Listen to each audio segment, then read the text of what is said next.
ایک سورہ فاتحہ 3 دفعہ سورہ توحید پڑھ کر تمام مومنین مومنات مرحومین تمام علماء تمام شہداء اپنے مرحومین میرے مرحومین اور خاص طور پر سید غلام عباس سید شہناز عابد سیدہ شہناز عابد سید محمد مجتبیٰ سیدہ لطیف النساء سیدہ محدثہ be be Syed Hussain Abbas Syeda Sajid Bano Sajida Bano Syed Mahdi Hasan Syeda Nasima خاتون سید احمد رضا عابدی سیدہ شمیم زہرا استاد سید شفت جعفر اور شہید آل حسینی کی روح کو پڑھ کر بخش۔ بسم اللہ الرحمن الرحیم الحمد للہ رب العالمین الرحمن الرحیم استعین بالصبر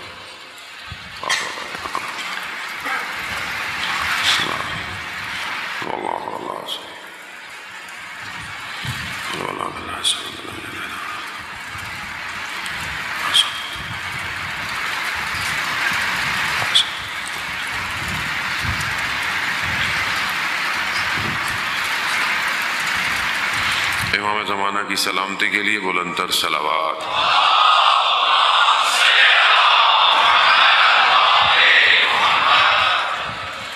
لا حول ولا قوة الا باللہ العلی العظیم۔ حسبنا اللہ ونعم الوکیل نعم المولا ونعم النصیر۔ اعوذ باللہ من الشیطان الرجیم بسم اللہ الرحمن الرحیم۔ الحمد للہ الذی یؤمن الخائفین وینجی الصالحین ویزع المستکبرین ویہلک ملوکا ویستخلف آخرین۔ والصلاة والسلام على رسول ثقلین محبوب رب المشرقین والمغربین جد الحسن والحسین نبینا سیدنا بالقاسم محمد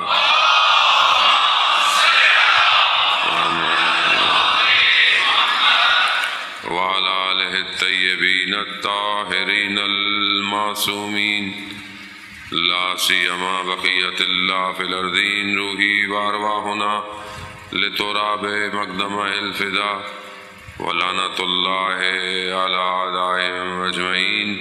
بسم اللہ الرحمن الرحیم رب اشرح لی صدری ویسر لی امری واحلل عقدۃ من لسانی یفقہوا قولی۔ اما بعد فقط قال اللہ سبحانہ وتعالی فی کتاب الحکیم والقرآن المجید وما خلقت الجن والانس الا لیعبدون۔ صلوات بھیجے محمد۔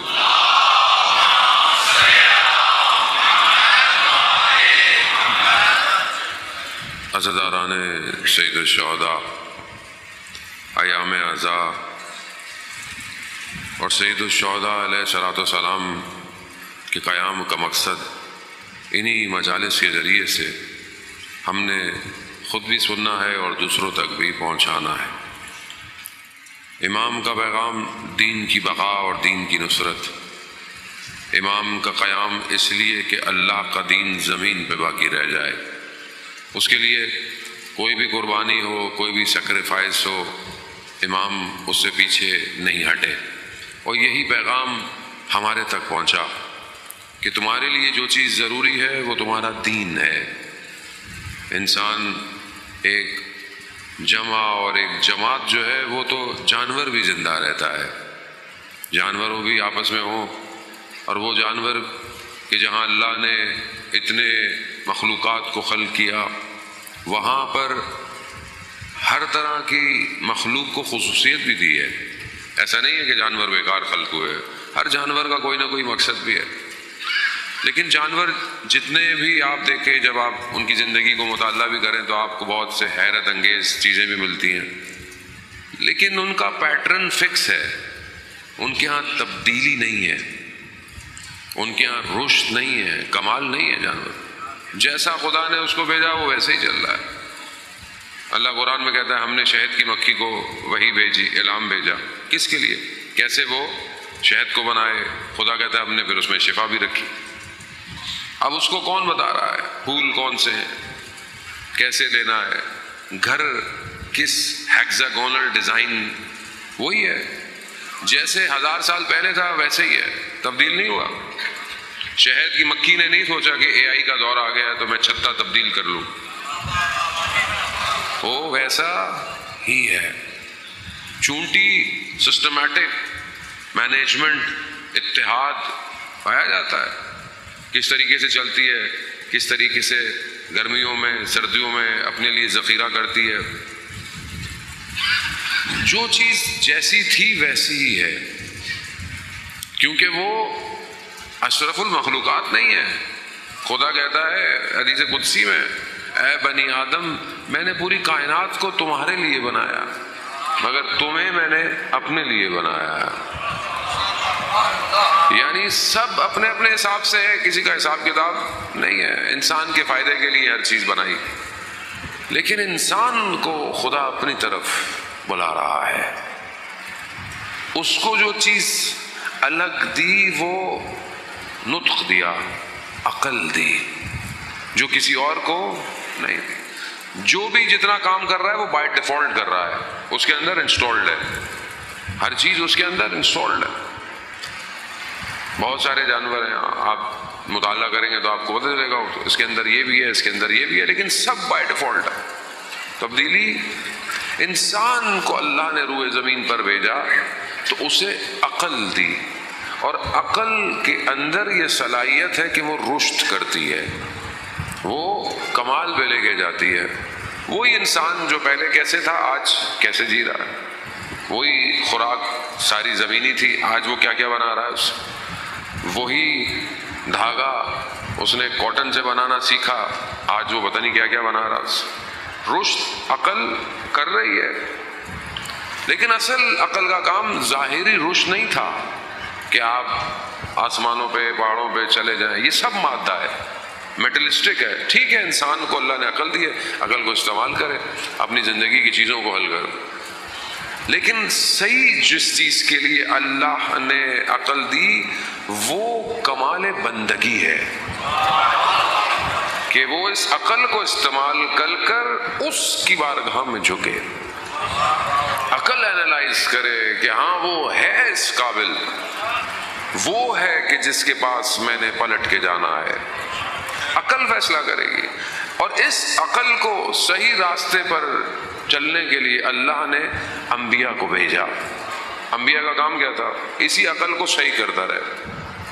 نہج البلاغہ میں آپ خطبہ جب پڑھیں گے مولا متقیان حضرت علی ابن ابی طالب علیہ السلام، اللہم صلی علی محمد وآلہ. امام جب نبوت کی گفتگو کرتے ہیں تو امام فرماتے ہیں کہ اللہ نے انبیاء کو بھیجا اس لیے کہ وہ دفن شدہ عقلوں کو باہر نکالے، عقل باہر نکلے. اگر انسان یہ عقل استعمال نہیں کر رہا تو وہ جانور ہے، جانور ہے. عرب، اگر آپ کہیں کہ وہ عرب جانور نہیں تھے، مگر لٹریچر دیکھیں آپ ان کا، آپ ان کی فصاحت اور بلاغت دیکھیں تو اپنے زمانے میں وہ بہت مشہور لوگ تھے. اگر لٹریچر، اگر ہم کہتے ہیں نا جو کوئی پڑھا لکھا آدمی ہے، جیسے ہمارے یہاں انٹلیکچوئل جسے کہتے ہیں کہ تھوڑا زیادہ پڑھ گیا ہے، تھوڑا وہ جتنا زیادہ پڑھ جاتا ہے اتنا سیکولر بھی ہو جاتا ہے، اتنا جو ہے وہ اپنے آپ کو کہتا ہے میرے پاس عقل زیادہ ہے، اللہ نے یہ کیوں بنایا، اللہ نے یہ کیوں کیا. زیادہ انسان پڑھ جائے تو یہ ہوتا ہے، لیکن یہ عقل مند نہیں ہوتا جس کو ہم کہتے ہیں انٹلیکچوئل ہے. انٹلیکچوئل یہ نہیں ہے. عقل کی تعریف دنیا کچھ اور کرتی ہے، اسلام کچھ اور کرتا ہے. اب اگر پڑھے لکھے تھے تو عرب سے زیادہ پڑھا لکھا کوئی تھا ہی نہیں، کہ جس کے لیے خدا نے عربی لٹریچر کا معجزہ اتارا. ہر نبی کے سامنے ابن سکیب امام نکی علیہ السلام کی خدمت، اللہم صلی علی محمد، مولا کی خدمت کا. مولا پروردگار نے حضرت موسیٰ کو عصا کا معجزہ دیا، حضرت عیسیٰ کو بیماری سے معجزہ دیا، رسول خدا کو قرآن دیا. کہاں ہاں اس زمانے میں سحر اور جادو چڑھا ہوا تھا، ہر چیز جادو اور جادو تھی. اللہ نے عصا کے ذریعے سے حضرت موسیٰ کو دیا تاکہ اس جادو کو کاٹے. یہی تو ہوا تھا کہ وہ جو جادوگر تھے جب انہوں نے رسیاں پھینکی اور سانپ بن گئے اور جب حضرت موسیٰ نے عصا پھینکا اور وہ اژدہا بن گیا، جادوگر تھے جانتے تھے یہ جادو نہیں ہے، یہ جادو، تبھی تو سجدہ کیا، تبھی تو کہا کہ موسیٰ کے رب کو سجدہ ہے، ان کے سر کاٹ دیے فرعون نے، لیکن وہ حقیقت جان چکے تھے، قرآن ذکر کر رہا ہے ان کا، جانتے تھے وہ، اسی کے حساب سے معجزہ۔ حضرت عیسیٰ کے دور میں بیماریاں تھیں، لوگ مریض بہت رہتے تھے، مختلف بیماریاں، اللہ نے اسی حساب سے ان کو معجزہ۔ اور رسول خدا حضرت محمد مصطفیٰ صلی اللہ علیہ وآلہ صلی اللہ محمد کے دور میں عرب لٹریچر کے طور پر بہت فصیح اور بلیغ تھے، تو اللہ نے اسی حساب سے ان کو کتاب کا معجزہ دیا۔ وہی کہ جب کعبہ کی دیوار پہ سورہ کوثر کی آیتوں کو لٹکایا گیا کہ بسم اللہ الرحمن الرحیم انا آتیناک الکوثر فصلی لربک وانحر انا شانئک هو الابتر، تو وہ جو عربی میں فصیح اور بلاغت، انہوں نے نیچے لکھا ما ھذا کلام البشر، یہ بشر کا کلام ہو ہی نہیں سکتا، یعنی اسی حساب سے معجزہ دیا۔ لیکن وہ جاہل تھے، جہالت کیا تھی؟ بیٹیوں کو زندہ دفنا رہے تھے، کعبہ کا طواف اوریاں کرتے تھے، جہالت تھی، عقل نہیں تھی۔ تو صرف کتابیں پڑھنے سے عقل صحیح نہیں ہوتی، عقل سالم ہونے کے لیے بہت ساری چیزیں ضروری ہیں، اس لیے اللہ نے انبیاءوں کو بھیجا، سسٹم بھیجا۔ آج دنیا کا جو سسٹم ہے اس کا کیا کام ہے؟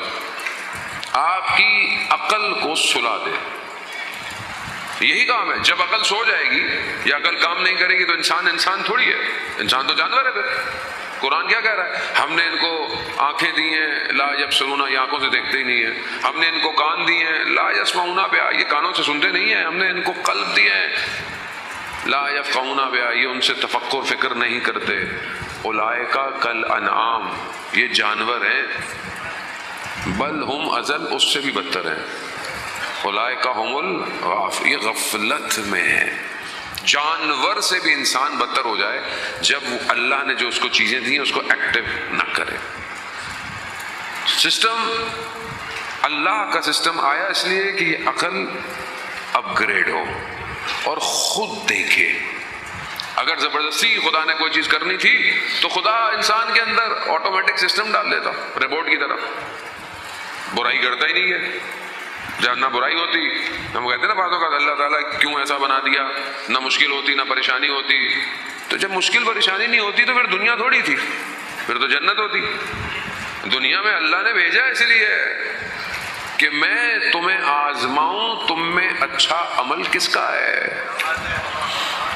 وہ انسان سورہ ملک پڑھتا ہے اللہ سے خلق الموت والحیات، میں نے موت اور حیات کو خلق کیوں کیا؟ میں دیکھوں تم میں سے احسن عمل کس کا ہے، اس احسن عمل کو بہتر کرنے کے لیے اختیار دیا، عقل دی، اختیار دیا، اچھا ہے برا ہے، اچھا ہے برا، تمہاری مرضی ہے، تمہاری مرضی ہے، تم کچھ کرو۔ خدا زبردستی، لیکن وہ رحمان ہے، وہ رحیم ہے، وہ اپنے بندے سے محبت کرتا ہے، وہ ایسا اسباب پیدا کرتا ہے کہ بندہ ہدایت پہ رہے۔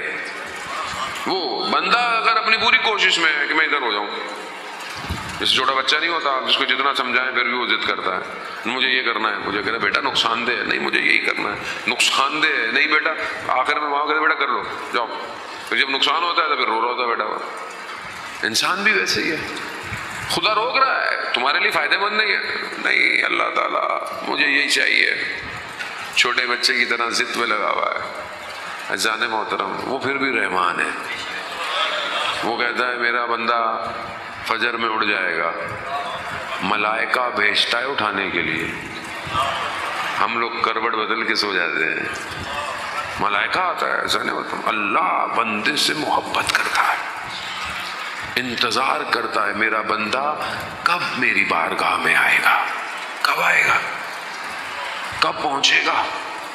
فجر چھٹ گئی کوئی بات نہیں، میرا بندہ ہے، ظہر میں آ جائے گا، ظہر چھٹ گئی کوئی نہیں، عصر میں آ جائے گا، عصر چھٹ گئی کوئی نہیں، مغرب میں آ جائے گا۔ خدا سختی نہیں دکھاتا۔ آپ ماں باپ دیکھ لیں، ہمارے بھی بچے نماز نہ پڑھیں پھر دیکھیں ان کا کیا حال ہوتا ہے، آخر میں تبھی تو اکثر بچے بھاگ گئے نمازوں سے، ماں باپ سختی اتنی کرتے ہیں اچھا ماں باپ اپنی جگہ صحیح ہیں، وہ یہ کہتے ہیں بھائی اللہ کے ہو جاؤ، لیکن جوان ہے، اولاد ہے۔ تبریز کے ایک بہت بڑے عالم دین، بہت بڑے آیت اللہ تھے، اپنے گھر میں کام کروا رہے تھے، رینوویشن، مزدور کرائے پہ لیے ہائر کیے، کام کر رہے تھے۔ ایک جوان تھا ان میں، وہ تھوڑا سا الگ تھا، بڑی کوشش کرتے تھے کہ میں اس سے کوئی بات کر لوں، موقع نہیں دیتا تھا۔ ایک دن انہوں نے کرائے پہ سیڑھی منگوائی کام کرنے کے لیے، پھر اس جوان کو کہا کہ اس کو واپس دے آؤ۔ واپس دینے گیا اور آنے میں اس کو بہت وقت لگ گیا، تو انہوں نے کہا کہ فاصلہ اتنا تو نہیں تھا جتنی تمہیں دیر لگی، اتنی دیر کیوں لگی؟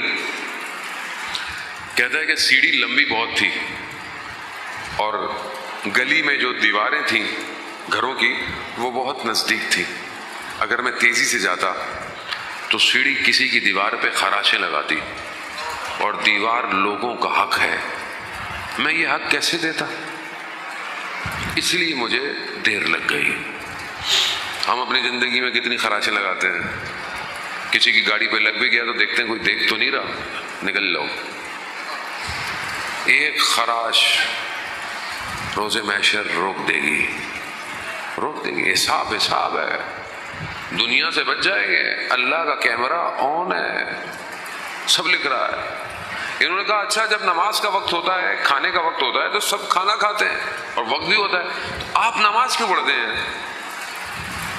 تو سورہ جن کی آیت کی اس جوان نے تلاوت کی، ان المساجد للہ، مسجدیں جو ہیں وہ اللہ کے لیے ہیں، اور ان میں جب دعوت دو تو کسی کو اس کا شریک مت ٹھہراؤ۔ وہ عالم کہتے ہیں میرے پاؤں میں لرزہ شروع ہو گیا کہ جب ایک جوان نے مجھے یہ استدلال قرآن کی آیت سے دیا کہ اللہ کے لیے کسی کو شریک مت ٹھہراؤ، اللہ سارے گناہ معاف کر دے گا، شرک معاف نہیں کرے۔ لیکن شرک دو طرح کا ہے، ایک علنی ہے، ایک علنی شرک ہے، اور ایک شرک خفی ہے، مخفی ہے۔ احادیث و روایات میں بیان ہوتا ہے کہ جو مخفی شرک ہے نا، وہ بالکل ایسا ہے جیسے رات کی تاریکی میں سیاہ پتھر پہ سیاہ کیڑا چڑھ رہا ہو، جو نظر ایسا ہے۔ شرک خفی اس کی معافی نہیں ہے، اس کی پھر کہیں نہ کہیں بچت ہو جائے۔ کہا کہ جب نماز کا وقت ہے اور میں نماز نہیں پڑھ رہا، میں کچھ اور کر رہا ہوں، تو جوان کہتا ہے میں اس کا مطلب کسی کو خدا کا شریک بنا رہا ہوں۔ نماز کا وقت ہے، میں نماز نہیں پڑھوں، میں کچھ اور کر رہا ہوں، مجبوری بھی نہیں ہے، مشکل بھی نہیں ہے، اس کا مطلب میں کسی اور کو امپورٹنس زیادہ دے رہا ہوں، اللہ کو۔ جب یہ سنا تو کہتے ہیں میں نے جوان سے فوراً پوچھا امام زمانہ کہاں ہے؟ جو ایسا جوان ہوگا کیسے ہو سکتا ہے؟ تو اس نے کہا کہ 1 گھنٹہ پہلے امام اسی شہر میں تھے۔ تو عالم دین نے کہا کہ ہم کیا کریں، ہم ایسا کیا کریں کہ ہم امام تک پہنچیں؟ تو انہوں نے کہا آپ کو کچھ کرنے کی ضرورت نہیں ہے، صرف اپنی طرف توجہ دیں، امام خود آپ کے پاس آ جائیں گے۔ اللہ اکبر، یا رسول اللہ، یا علی۔ وزان محترم خوب، یہ بہرحال اللہ نے عقل دی ہے، سودا آپ کے پاس، اور اسی سسٹم کو خراب کرنے کے لیے شیطان کا سسٹم ہے، یہ یاد رکھیے گا۔ آج ہم جس دور میں ہیں ان کا کام یہی ہے کہ یہ عقلیں ایکٹیو نہ ہوں، سوچیں نہیں، کیا کریں؟ ان کو پھنسا دو، ان کو ذہنوں کو۔ تاریخ گواہ ہے کئی عرصے ایسے گزرے جس کے اندر سوال کرنا منع تھا، سوال نہیں کر سکتے تھے۔ اسلام کی تاریخ میں ایسے ایسے گزرے کہ آپ سوال نہیں کرتے، سوال کرنا منع ہے، بس جو ہے اس پہ عمل کرو۔ آج کا جوان کہاں عمل کرے گا؟ وہ تو سوال کرے گا، وہ سوال کرنا ہے، اس کا حق بنتا ہے سوال کرنا۔ اگر اس کی عقل صحیح ہے وہ صحیح سوال کرے گا، لیکن دشمن کا سسٹم یہی ہے، عقلوں کو معاف کر دو، عقلوں کو زائل کر دو، عقل سوچنے سمجھنے کی صلاحیت سے نکل جائے۔ اور آج آپ دیکھیں کہ کیا ہو رہا ہے، سوشل میڈیا سوچنے کا موقع دے رہا ہے. باقی ساری چیزیں زندگی کی آپ دیکھیں نا، جو لائف سٹائل ہے ویسٹرن، وہ کیا ہے؟ سوچنا نہیں ہے، کام کرو، بس کام کرو، بھاگو. یہ کامیابی ہے، یہ کامیابی ہے، یہ کامیابی ہے، یہ کامیابی ہے، یہ حاصل کر لو، یہ حاصل کر لو. بازار گرم ہے، یہ خرید لیا، کل وہ خریدنا، ابھی وہ پورا نہیں ہوا، کل وہ خریدنا. فیک لائف سوشل میڈیا یہی ہے. مینٹور کیسے کیسے بنا رہا ہے آپ کس کو فالو کریں گے؟ انفلوئنسر. کون انفلوئنسر ہے؟ ویلاگر، ٹک ٹاکر. وہ قوم آپ بولتے کہاں جائے گی؟ سوچ نہیں رہی ہے، سوچنے کا موقع بھی نہیں دینا. ہر چیز فری ہے. پاکستان میں انٹرنیٹ بہت سستا ہے، آپ کو پتا ہے؟ آپ باہر جائیں آپ کو پتا چلے گا پاکستان میں کیوں اتنا سستا ہے. 100 GB فری ایسی مفت میں آ رہا ہے. اسٹیرک 5000 پتہ نہیں ڈالو، پتہ چل جائے گا سم کون سی ہمارے پاس. ڈالیں آپ کو اتنے GB فری ہو جائیں گے. کیوں؟ کہ قوم کا جوان رات کو لگا رہے. اس کو سوچنے کا موقع نہ ملے. ہر طرف سے جوان، فیملی، ہر چیز سے اس کو پریشر میں رکھو. اب جو جوان رات کو بیٹھا رہے موبائل میں، ٹک ٹاک میں، انسٹاگرام کی ریلیں دیکھتا رہے، عقل کام کرے گی؟ ویسے ہی تھک جائے گا آدمی. اس تھکی حالت میں سوئے گا اور پتہ نہیں کیا کیا دیکھ رہا ہے، کیا کیا دیکھ رہا ہے. عقل ضائع ہو جاتی. انسان سوچنا نہیں، بصیرت نہیں ہے اس کے اندر. تفکر، قرآن تفکر کی دعوت دے رہا ہے. فکر کرو، تفکر کرو، سوچو، تدبر کرو. قرآن کتنی جگہ کہہ رہا ہے تدبر کو. وما ادراک ما، تم درک نہیں کر سکتے. خدا کہہ رہا ہے کہ ادراک کی طرف بڑھو. قرآن کتنی جگہ کہہ رہا ہے کہ تم اس کو تو دیکھو، تم آسمان سے پانی کو دیکھو، دیکھو تو صحیح، غور کرو، خدا کی طرف بڑھو. لیکن دنیا یہی بڑھو، یہی کرو. اب یہ سسٹم کو سمجھنے کی کوشش کر رہی ہے. کارپوریٹ سارے سسٹم فیل ہو چکے ہیں. کیپٹلزم آخری سانسیں توڑ رہا ہے اپنی.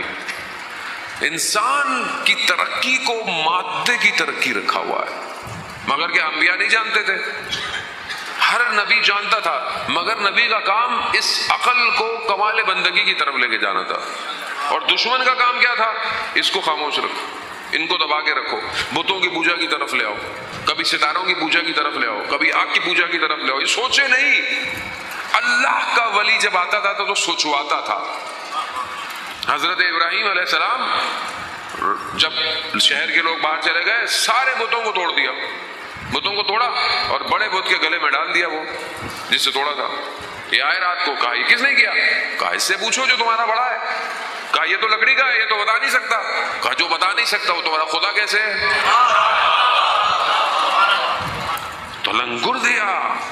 سوچو، فکر کرو، جسے تم خود بنا رہے ہو. کیونکہ پرستش انسان کی فطرت ہے. اللہ نے انسان کی فطرت میں عبادت کو رکھا ہے. صحیح نہیں کرے گا، غلط کرے گا. جذبہ ہے اس کے اندر.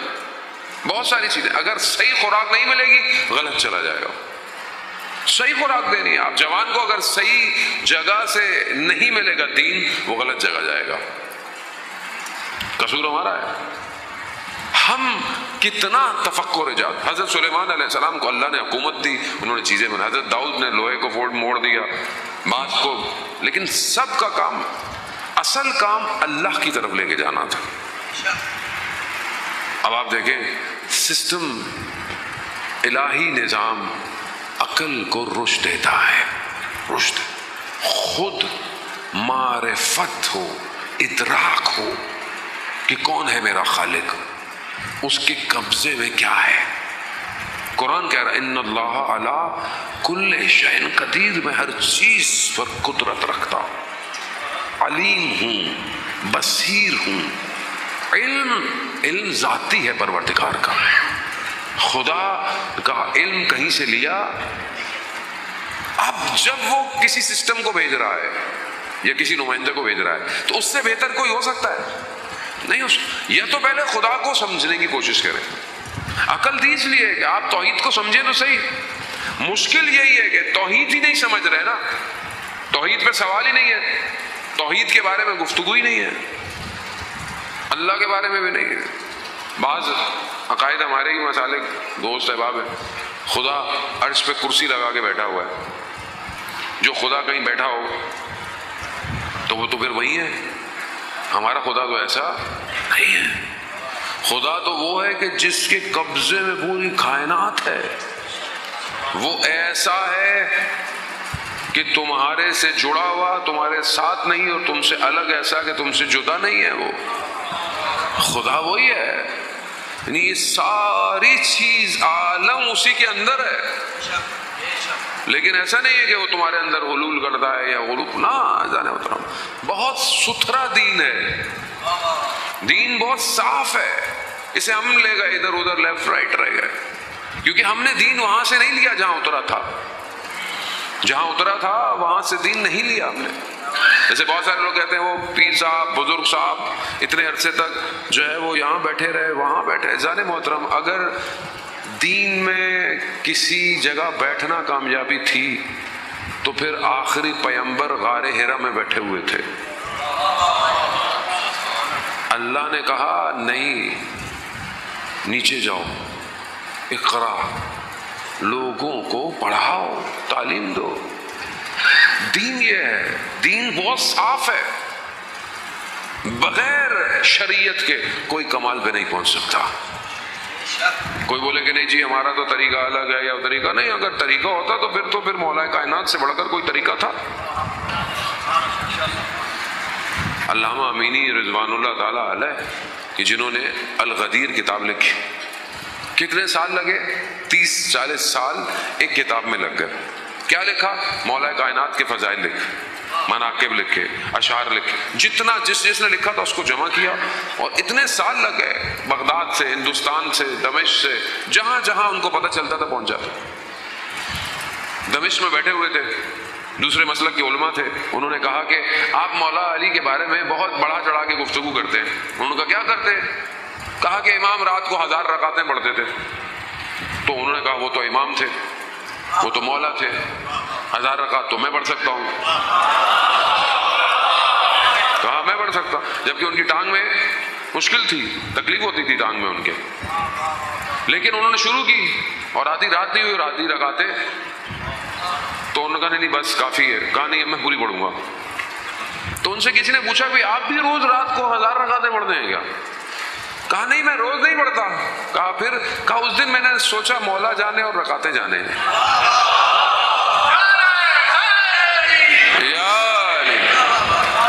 لیکن اب آپ دیکھیں نا کہ اب امام, ابھی تو آپ نے نعرہ مان لیا, اگلی بات میں اگر آپ نعرہ لگائیں تو پھر کمال ہے. جو امام ہم جس کو مانتے ہیں 1000 رکعت پڑھتا ہو, اس کے ماننے والے 1% رات کو پڑھتے ہیں. 1%. 1000 کا کتنا ہے 1%؟ 10. ایک رکعت وتر کی ایڈ کرو, تہجد کی نماز ہو جاتی ہے. دیکھ رہا 1% بھی مولا کے ماننے والے نہیں ہے رات کو. سسٹم یہی ہے. امام اللہ کی طرف لے کے جانا چاہتا ہے, وہ اس کو سمجھنے کی کوشش کریں. جانے محترم, نظام الہی ہے, اور جنگ حق اور باطل کی ہے, اور آج بھی ہے. شیطان اپنی کمین گاہ میں چھپ کے بیٹھا ہوا ہے. مقابلہ ابلیس سے ہے اور ابلیس کے کارندوں سے ہے. جتنا ہجوم, جتنا بمبارڈمنٹ اس ٹائم معاشرے میں جوانوں کے اوپر ہے, سب شیطانی سسٹم ہے. ہم اس کے لیے کیا کر رہے ہیں معاشرے میں؟ نشہ, برائی, بے حیائی, میڈیا کیا کر رہا ہے؟ غیرت ختم ہو رہی ہے معاشرے سے. غیرت کو تار تار کیا جا رہا ہے. کوئی بول رہا ہے, کوئی سدے باب ہو رہا ہے, کوئی رکاوٹ ڈال رہا ہے ان کاموں میں؟ نہیں ڈال رہا. سب مذہب کی دکانیں کھلی ہوئی ہیں, سب اپنے فائدے کے لیے. ہر کوئی باہر سڑکوں پہ بھی آ جاتا ہے, بارش پہ بھی آ جاتا ہے. دین کے لیے کوئی نہیں ہے. دین کے لیے صرف وہی آئے گا جو غیبت کے پردے میں ہے, اور اس کے لیے ہماری ذمہ داری ہے. ہم تیار ہوں, آپ چیزوں کو دیکھیں، آپ قرآن عزیزان محترم حضرت یوسف علیہ السلام کا واقعہ قرآن دیکھیں کیسے بیان کر رہا ہے۔ خدا دکھا رہا ہے، بھائیوں نے کنویں میں پھینک دیا، سمجھے کہ ختم ہو جائے گا، کوئی اٹھا کے لے جائے گا، نہیں، جسے خدا رکھے اسی کنویں سے نکالا اور مصر کا بادشاہ بنا دیا۔ خدا ہر نبی کی داستان میں یہی بتا رہا ہے کہ میں ہوں۔ حضرت یوسف کا واقعہ عزیزان محترم جوانوں کے لیے بار بار انسان ریپیٹ بھی کرتا ہے، جوانوں کو سورہ یوسف پڑھنی چاہیے۔ کتنے ادب اور احترام سے خدا نے اس واقعے کو بیان کیا ہے۔ خدا قرآن کے ذریعے سے آداب سکھا رہا ہے کہ کوئی اگر ایسی چیز بھی بیان کرنی ہے تو اس کو کیسے بیان کیا جائے۔ زلیخا 7 دروازے بند اور حضرت یوسف کو بلایا۔ حضرت یوسف نے زلیخا کی طرف متوجہ نہیں ہوئے، خدا کی طرف، پروردگار تیری پناہ چاہتا ہوں۔ خدا نے کہا یوسف مڑ جا۔ 7 دروازے بند تھے، 7 کھل گئے، 7 کھل گئے۔ آیت اللہ جوادی عملی فرماتے ہیں جو خدا مصر میں تھا وہی خدا آج بھی ہے۔ اللہ اکبر، یا رسول اللہ،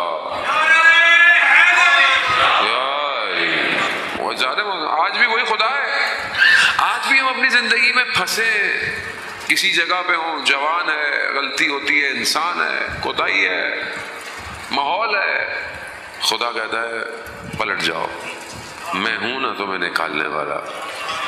خدا نکال لے گا، خدا نکال کے لے جائے گا، جانے کوئی نہیں بچائے گا۔ سسٹم میں اللہ کا ولی ضروری ہے، اس کے بغیر یہ سسٹم نہیں چل سکتا۔ وہ کائنات کا نظام اسی کے ہاتھ میں ہے، اور اس عقیدے کو بہتر کرے، اس عقیدے کو اسٹرانگ کرے۔ ہر مکتب اس کا انتظار کر رہا ہے۔ کوئی بھی قرآن بار بار ان انبیاؤں کے واقعات کو جب آپ کو بتاتا ہے، ہر جگہ یہی بتا رہا ہے کہ بغیر نظام الہی کے امت بچ نہیں سکتی، بغیر نظام الہی۔ آج دنیا کا جو حال ہے، جتنا بھی ہم پاور لگا لیں، زور لگا لیں، دشمن جو کر سکتا ہے کرے، مگر اللہ کا وعدہ حق ہے، اور اللہ اپنے وعدے سے پیچھے نہیں ہٹتا۔ مشکل ہماری ہے، ہم کہاں کھڑے ہیں؟ ہم اپنے آپ کو کیا امام کی طرف لے کے جا رہے ہیں؟ میں نے کل آپ کی خدمت میں عرض کیا، فردی عبادت بہت اچھی ہے، انسان دعائیں پڑھے، زیارتیں پڑھے، مناجات پڑھے، لیکن معاشرے میں اپنا کردار ادا کرے۔ علی ابن مہزیار کا واقعہ، اہواز کا جو رہنے والا تھا، وہ میں بہت دفعہ پڑھتا ہوں، ہمیشہ پڑھتا ہوں، بار بار پڑھتا ہوں، اپنے لیے پڑھتا ہوں، آپ کے لیے تو پڑھتا ہی ہوں، لیکن میں اپنے لیے پڑھتا ہوں۔ میں اپنے آپ کو دیکھتا ہوں، کہاں ہوں، کدھر کھڑا ہوں۔ 20 سال حج کیا علی ابن مہزیار، 1 سال واجب ہوتا ہے، 20 سال کیوں کیا؟ امام سے ملاقات ہو جائے، امام کی زیارت ہو جائے۔ امام نہیں ہے ملا، امام نہیں ملا، مایوس ہو گیا، پیغام ملا کہ اس سال آ جاؤ، مل جائیں گے۔ پہنچا، طواف کر رہا تھا کعبہ کا، امام کا قاصد آیا، کہا چلو امام نے بلایا ہے۔ جب جانے لگا تو وہ جو اسے امام نے بھیجا تھا وہ بھی کوئی عام آدمی تو نہیں ہوگا، امام جسے بھیج رہے ہیں، اس نے علی ابن مہزیار سے ایک سوال پوچھا، اور یہ سوال آپ اپنے آپ سے پوچھیں، میں اپنے آپ سے پوچھوں۔ اس نے پوچھا تمہارے لیے امام کیا ہے؟ کیا ہے تمہارے لیے؟ اب آپ سوچیں کہ آپ کے لیے امام کیا ہے؟ ہم تو یہی کہتے ہیں نا کہ روحی، نفسی، مالی، ولدی لک الفدا، میرے ماں باپ آپ پر قربان ہو، میری جان آپ پر قربان، میرا مال آپ پر قربان، میری اولاد آپ پر قربان۔ یہی ہے، یعنی سب کچھ آپ ہے، آپ سے بڑھ کر تو کچھ نہیں ہے۔ اس نے بھی یہی کہا، ظاہر ہے 20 سال آ رہا تھا تو وہ کیا کہتا؟ کہا میرے لیے پورے عالم میں سب سے زیادہ محبوب امام ہے۔ جب اس نے یہ کہا، کیونکہ امام کا قاصد تھا، قلب کو دیکھ رہا تھا، کہا اگر امام تمہارے لیے پورے عالم میں محبوب ہے تو تمہارے قلب میں گھوڑوں کا خیال کیوں آ رہا ہے؟ یعنی 20 سال اس زمانے میں گاڑیاں تھوڑی تھی، جہاز تھوڑی تھے، تو لوگ گھوڑوں پہ آتے تھے، اونٹوں پہ آتے تھے، تو اس نے اپنے گھوڑے کہیں باندھے ہوں گے۔ اب جب اس نے آیا کہ چلو امام بلا رہے ہیں، اس کے ذہن میں کیا آیا؟ ابھی میں آپ کو بولوں ادھر سے چلے میرے ساتھ، بولے او مولانا صاحب میری گاڑی ادھر کھڑی ہوئی ہے، ہوگا نیچرل ہے، لیکن ہماری تو کوئی حیثیت بھی نہیں۔ امام بلائے، میں پوز لگاؤں گا یا جاؤں گا؟ یہی ٹیسٹ ہے، یہی ٹیسٹ ہے زندگی کا۔ چلے گئے، امام کے پاس حاضر ہوا۔ امام نے کہا کہ ہم تمہارے دیدار کے مشتاق تھے۔ اب جب اس نے یہ بات سنی، خوش قسمت ہے ویسے تو خیر علی ابن میزیار، خوش قسمتی تو ہے کہ امام کہیں کہ ہم تمہارے دیدار کے مشتاق تھے۔ اس نے کہا مولا میں 20 سال سے آ رہا تھا، 20 سال۔ امام نے کہا تمہارے اور ہمارے درمیان میں تمہارا عمل رکاوٹ تھا۔ اور وہاں امام نے چند چیزوں کی طرف متوجہ کرایا، خود امام نے فرمایا، مستند کتابوں میں اگر امام نے کہا تم نے اپنے لیے دنیا کو جمع کر لیا تھا، دنیا جمع کر لی، یہ رکاوٹ ہے۔ ہر انسان کی دنیا الگ ہے۔ جب انسان اپنے لیے دنیا کا مال جمع کرنے لگ جائے یہ رکاوٹ ہو جاتی ہے، انسان رکتا کہیں نہیں ہے۔ انسان اگر قناعت نہ کرے تو یہ کہیں بریک نہیں لگتی، اس کو بریک نہیں ہے۔ اس لیے ہمیں اپنے لیے ضروری ہے سب سے پہلے اپنے آپ کو، اس کے بعد انسان اپنی اولاد کو قناعت سکھائے، رکنا سکھائے۔ کسی جگہ پر رکتا ہی نہیں ہے آج کل، آج کی جنریشن تو رک ہی نہیں رہی ہے۔ ایک چیز پکڑاؤ تو کہتی 4 چیزیں اور بھی چاہیے، کہاں دوڑ رہی ہے دنیا؟ کہا تم نے علی اپنے لیے دنیا جمع کر لی تھی۔ دوسرا، تم صلہ رحمی نہیں کرتے تھے، یعنی تم رشتہ داروں کے ساتھ تمہارے تعلقات اچھے نہیں تھے۔ اب آپ بولے میں فردی عبادت کروں، میرے ہاتھ میں تسبیح ہو، میں زیارتوں میں بھی جاؤں، میں عمرہ بھی کروں، میں سب کروں، لیکن آپ رشتہ داروں کے ساتھ اچھا نہیں ہے، آپ اخلاق اچھا نہیں ہے، آپ ناراض ہیں، آپ بات نہیں کرتے، قطع تعلق کیا ہوا ہے، امام تک نہیں پہنچنے والے، نہیں پہنچ۔ کربلا اتنے آرام سے قبول نہیں کرتی کسی کو۔ کربلا میں جو پہنچے تھے انہوں نے تمام خواہشات کو کچل دیا تھا، کچل دیا تھا، اس قابل کیا تھا لوگوں نے کہ امام نے ان کو خریدا ہے، خریدا ہے۔ کیا ہم آج کے دور میں تیار ہیں؟ کیا ہم اپنے آپ کو اس قابل کر رہے ہیں؟ محسن حجاجی جو شہید ہے، 28 سال کٹے ہوئے شہداء کا سردار بن گیا اس ماڈرن دور میں۔ اس نے اپنے بیٹے کو وصیت کی تھی، بیٹا 2 سال کا، ابھی بڑا ہو گیا، کیا کہا تھا؟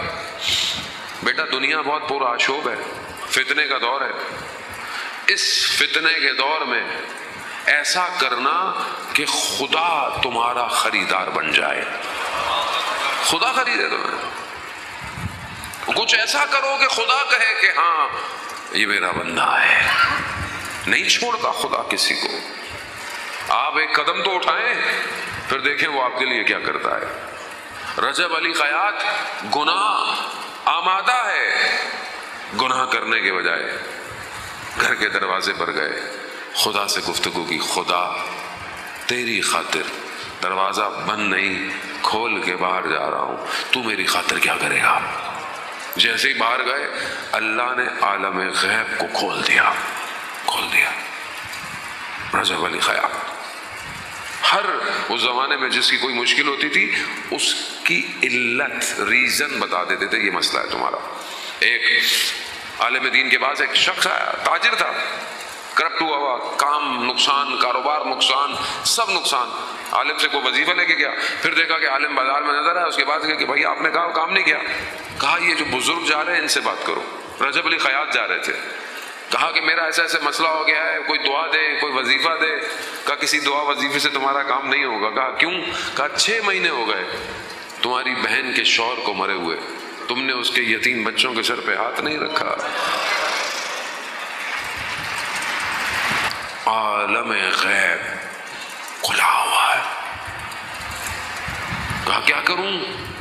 کہا ان کچھ بچوں کے لیے تحفے لے کے جاؤ، ہدیہ لے کے جاؤ، وہ خوش ہوں۔ اس نے یہی کیا جو کسی وظیفوں سے نہ ہوا، وہ بچوں کی مسکراہٹوں سے کام۔ معاشرہ چاہیے، امام کو امت چاہیے، امت۔ اکیلے کچھ نہیں کر سکتے، اکیلے عبادتیں کہیں نہیں لے کے جائیں گے۔ مصلی پہ بیٹھے ہیں آپ، بیٹھے ہوئے تسبیح پڑھ رہے ہیں آپ، اولاد راضی نہیں، بیوی راضی نہیں، کیا کریں گے آپ؟ جوانوں سے کہہ رہا ہوں، مجلسوں میں جائیں، عزاداری کریں، ماتم کریں، جو سب کریں، لیکن آپ کے ماں باپ راضی ہونے چاہیے آپ سے۔ آپ ان کو راضی نہیں کریں گے، آپ کی کوئی عبادت قبول نہیں ہے، کوئی نہیں ہے۔ خدا عبادت کو عقل کے ساتھ قبول کرتا ہے، جتنی عقل ہوگی اتنی ہی عبادت کا اجر ملے گا۔ بغیر عقل کے آپ عبادت ٹکرے مارتے رہے، خدا کو نہیں چاہیے۔ امام جعفر صادق علیہ السلام صلی علی محمد، امام روایت کو بیان کرتے ہیں کہ بنی اسرائیل میں ایک عابد تھا، بڑی ہریالی سی جگہ پہ جہاں پانی بھی تھا، ہریالی تھی، ایک بڑی اچھی جگہ، وہاں عبادت کرتا تھا۔ ایک ملائکہ کا گزر ہوا، ملائکہ نے جب دیکھا کہ بھئی اتنی عبادت کر رہا ہے، خدا کی بارگاہ میں کہا پروردگار تیرا عابد ہے، اس کو تو اجر کیا دے گا؟ خدا نے کہا کہ جا بندے سے خود پوچھ لے اس کی آرزو کیا ہے، جیسی اس کی آرزو ہوگی اس کو ویسے ہی اجر مل جائے گا۔ اب دیکھیں جب عبادت عقل کے بغیر ہو تو کیسی ہوتی ہے۔ ملائکہ انسان کی صورت میں آیا، ہاتھ دیکھا کہ کتنی زبردست جگہ ہے، کیا عبادت ہے، کتنی آپ عبادت، آپ کی کوئی آرزو ہے خدا کی؟ کہا نہیں میری کوئی آرزو نہیں، پھر بھی اتنی آپ سب کچھ کر رہے ہیں تو کچھ تو ہوگی۔ کہا یہ اتنی ہریالی ہے، اتنی، اگر خدا ایک گدھا بھی بھیج دیتا تو یہ ہریالی کو کھا لیتا وہ ملائکہ واپس چلے گئے۔ کہا پروردگار تو نے صحیح کہا تھا، کہا تھا جتنی اس کی عقل ہے۔ امام فرماتے ہیں عبادت کی جزا عقل کے حساب سے ہے، عقل ہے، اتنی عبادت کر رہا ہے مگر گدھا چاہیے اس کو۔ اسی لیے بہت ضروری ہے کہ صرف جذبات اور احساسات سے کوئی کام کامیابی کی طرف نہیں لے کے جائے۔ اللہ نے عقل دی، اس لیے یہ مجلس، یہ عزاداری، یہ عقلوں کو رشد کرنے کے لیے ہے۔ یہاں سے جب آپ اٹھیں تفکر کریں، فکر کریں، کیا کر سکتا ہوں، اپنے لیے کیا کر سکتا، سوسائٹی کے لیے کیا کر سکتا، امام کے لیے کیا کروں۔ جب تک یہ نہیں ہوگا پھر سب روایتی ہے، پھر سب ایسی اچھی بات ہے، ثواب تو ثواب ہے، ثواب کہیں تو کیش ہونا ہے نا، اور وہاں انٹر ہوں گے تو کیش ہوگا۔ بہت ضروری ہے انسان اپنی عقل کو رشد دے۔ وقت بڑی تیزی سے اپنی آخری ثانیوں کی طرف بڑھ گیا۔ زیادہ محترم، یہ اپورچونٹی ہے، بس میں تو یہ سمجھتا ہوں ہماری طرف سے، میں اپنی طرف کوتاہی ہے، کم علمی ہے، بہت محنت نہیں ہے جتنی محنت ہمیں کرنی چاہیے۔ آپ خلوص سے اور اخلاص سے آتے ہیں، آپ سید الشہداء کے لیے آتے ہیں، اور اس کا اجر بھی انہی کی بارگاہ میں ہے۔ کوئی کسی کو اجر نہیں دے سکتا، ہر کوئی ان کی بارگاہ میں محتاج، ہاتھ لیے کھڑا ہوا ہے۔ حسین، امام حسین، امام حسین کا کمال ہے یہ کہ میں اور آپ نے پورا سال کوئی محنت نہیں کی مگر فرش اعضاء پہ بیٹھے ہوئے۔ بیٹھنا بھی عبادت، گریا بھی عبادت، عبادت ہے۔ معصوم کا فرمان ہے قطرہ آنسو کا جہنم کی آتش کو ٹھنڈا کر دیتا ہے، معصوم کا فرمان ہے۔ وہ سوچے انسان کی قیمت کتنی ہے۔ حاج مرزوق عراق میں عزاداری کی بہت بڑا نام تھا، خاص طریقے سے عزاداری کرتے تھے۔ لوگوں نے بہت کہا کہ آپ تہران آ جائیں اور وہاں پہ بھی عزاداری کو قائم کریں، نہیں آتے۔ خواب میں سید الشہداء کو دیکھا، امام نے کہا کہ آج مرزوق تہران میں جاؤ، عزاداری کو قائم کرو، تہران آ گئے۔ حسین یکتا جو آج بھی راوی ہے وہ کہتا ہے کہ آج مرزوق کی زندگی کے آخری ایام تھے تو میں ان سے ملنے ان کے گھر گیا، تو میں نے ان سے پوچھا بارا، تو انہوں نے مجھے بتایا کہ کچھ دن پہلے مجھے شدید بخار تھا، شدید، اور بخار کی وجہ سے میرا گلا خشک ہو گیا، مجھے پانی کی طلب محسوس ہوئی۔ میری 3 بیٹیاں تھیں، راضیہ، مرضیہ، فاطمہ۔ میں نے پہلے اپنی بیٹی راضیہ کو آواز دی کہ راضیہ پانی لے کر آؤ بیٹا۔ میں نے دیکھا ایک نقاب پوش بی بی تشریف لائی ہے۔ میں نے پھر اپنی بیٹی مرضیہ کو آواز دی، پھر وہ خاتون تھوڑا اور آگے بڑھی، پھر میں نے کہا بیٹا فاطمہ، تو اس خاتون نے چادر سے پانی کا گلاس دیا، کہا حاج مرزوق ہم آ گئے ہیں نا خود۔ کہا بی بی میں جانتا ہوں لیکن احترام میں آپ سے کیسے پانی لے لوں۔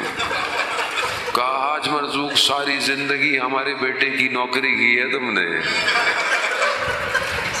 اللہ اکبر، دیکھیں انسان کس مقام پہ پہنچ جاتا ہے۔ پانی لیا، کہتے ہیں بی بی نے کہا کہ حاج مرزوق ہمارے لیے مصائب نہیں پڑھو گے۔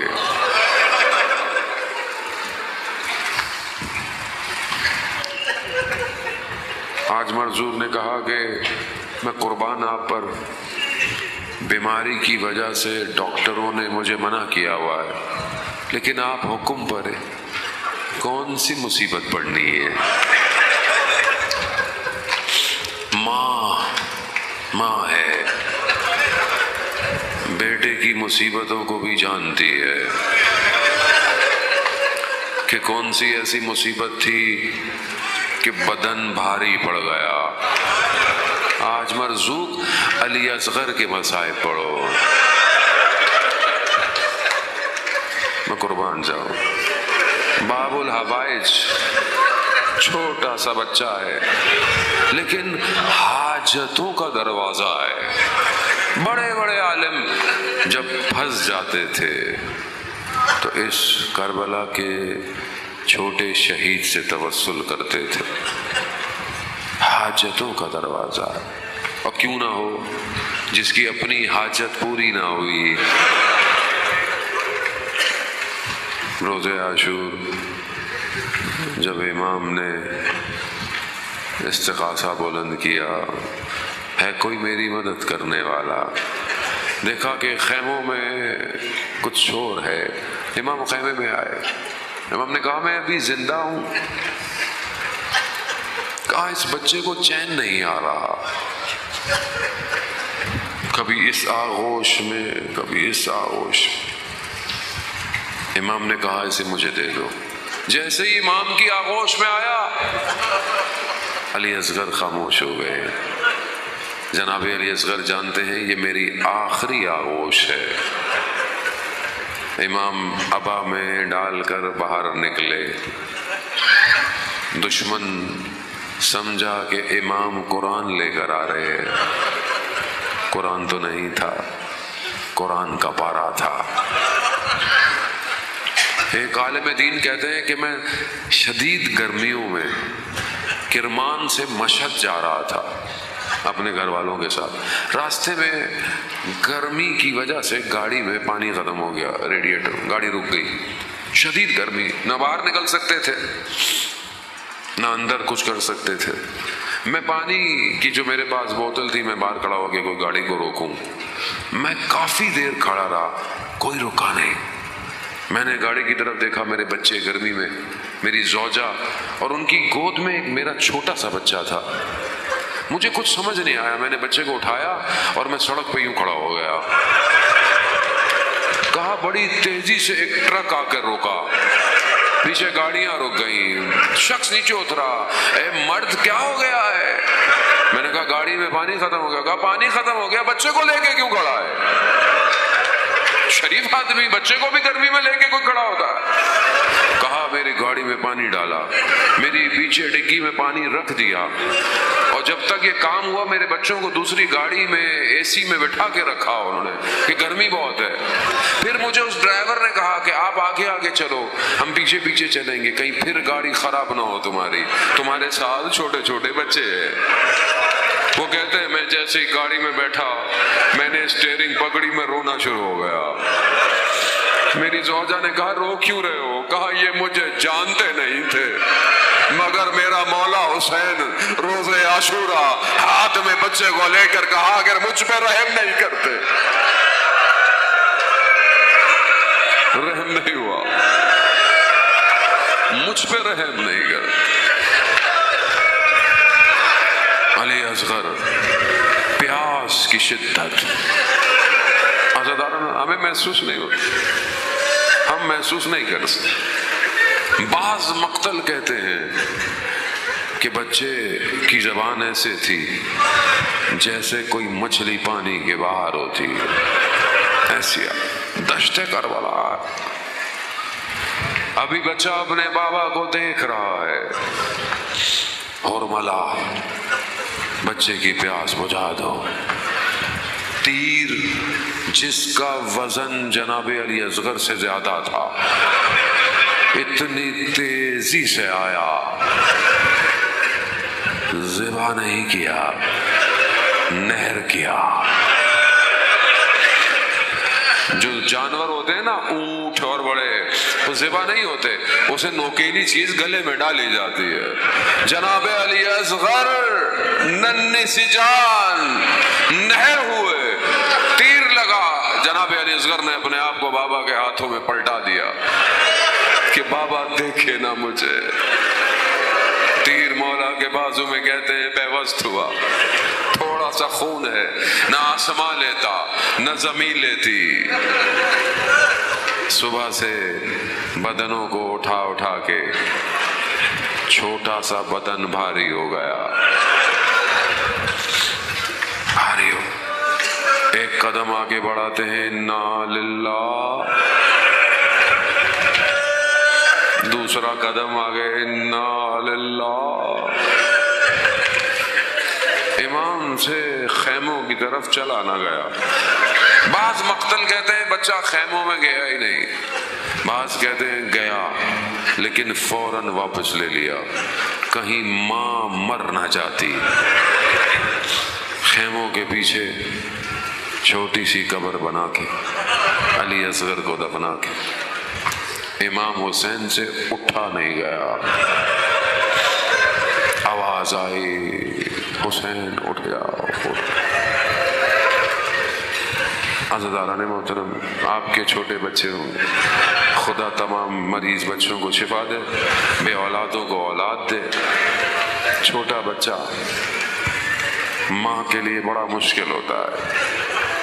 جناب علی اصغر ایک دفعہ شہید نہیں ہوئے. شام غریبہ آئی نا, انہوں نے بدن گننا شروع کر دیے. انہیں ایک بچوں کے بدن نظر نہیں آیا. کہا کہیں خیموں پیچھے ہوگا, رات کی تاریکی ہے, ہاتھوں میں نیزے لیے دشت کربلا میں شروع ہو گئے. ایک نیزے میں ام رباب کی کمائی بار آ گئی, دوسری شہادت, تیسری شہادت نہ سن پائیں گے نہ پڑھ پائیں گے. نہ جانے کیسے سر سے تن جدا ہوا. اللہ مولا, جب پہلی دفعہ پانی آیا وہ چھوٹی سی بچی پانی لے کر